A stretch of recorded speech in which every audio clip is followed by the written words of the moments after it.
പിന്നെ മുസ്ലിം സമുദായത്തെ വിമർശിക്കുന്നു, ഒരു സമയം കഴിഞ്ഞാൽ ഇവിടെ കേരളം മുസ്ലിം രാജ്യമാവെന്ന് പറയുന്നു. അങ്ങനെ വെറുപ്പുൽപ്പാദിപ്പിക്കുന്ന ഒരു മനുഷ്യനെ തടയിടാൻ ഇവിടുത്തെ സർക്കാരിനോ രാഷ്ട്രീയ പാർട്ടികൾക്കോ കഴിയുന്നില്ല എന്നുണ്ടെങ്കിൽ ശരിക്കും ഞാൻ പറയുകയാണെങ്കിൽ ഇവരൊക്കെ ഈ പണി നിർത്തി പോകണം, വേറെ എന്തെങ്കിലും പണിക്ക് പോകണം. കാരണം ഞങ്ങൾ മതേതരത്തിൻ്റെ ആൾക്കാരാണ്, ഞങ്ങൾ പിന്നെ ജനാധിപത്യത്തിൻ്റെ ആൾക്കാരാണെന്ന് പറയുകയും ഒരു പിന്നെ സമുദായ നേതാവ് എന്തെങ്കിലുമൊക്കെ വിളിച്ചു പറയുമ്പോൾ അതിനെ പിന്നെ വളരെ മൗനത്തോടു കൂടി അല്ലെങ്കിൽ അദ്ദേഹത്തെ പുകഴ്ത്തി പറഞ്ഞ് ഒരു പക്ഷേ ഇവർ ഭയക്കുന്ന ഒരു വോട്ട് ബാങ്ക് ഉണ്ടല്ലോ. ഞാൻ കൺഫ്യൂഷനാണ് നേരത്തെ പറയാനുള്ള ഒരു കാരണം വെച്ചാൽ ഇവർ ഒരുപക്ഷെ പഠിച്ചു കഴിഞ്ഞാൽ ഈ വോട്ട് ബാങ്കിൻ്റെ നഷ്ടത്തെ പറ്റിയുള്ള ആശങ്ക വേണ്ടതില്ല എന്ന് മനസ്സിലാവും.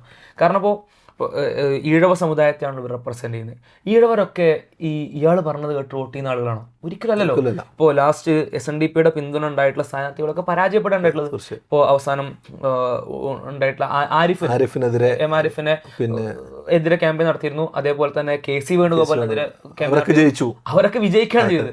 അപ്പോൾ ഇവരുടെ ഒരു പിന്തുണക്ക് അത്രമേൽ പവർ ഇല്ലാന്ന് മനസ്സിലാക്കണം. പക്ഷെ എന്താ ചെയ്യുക, ഈ ആളുകൾ ഇപ്പോൾ ഈ വെള്ളാപ്പള്ളി നടേശനെ തിരുത്താതിരുന്നു അല്ലെങ്കിൽ ഇത് പ്രശ്നമുണ്ടെന്ന് ആവർത്തിക്കാതിരുന്നു കഴിഞ്ഞാൽ ഇവർക്കുള്ള പിന്തുണ കൂടാണ് ചെയ്യുക. അല്ലെങ്കിൽ ഈ ഒരു സാഹചര്യത്തിൽ അയാളെ എതിർക്കാതിരിക്കുന്നതാണ് കൂടുതൽ അപകടകരമായിട്ടുള്ളൊരു സോഷ്യൽ അല്ലെങ്കിൽ വോട്ട് പാറ്റേണിലേക്ക് പോകുന്നത്.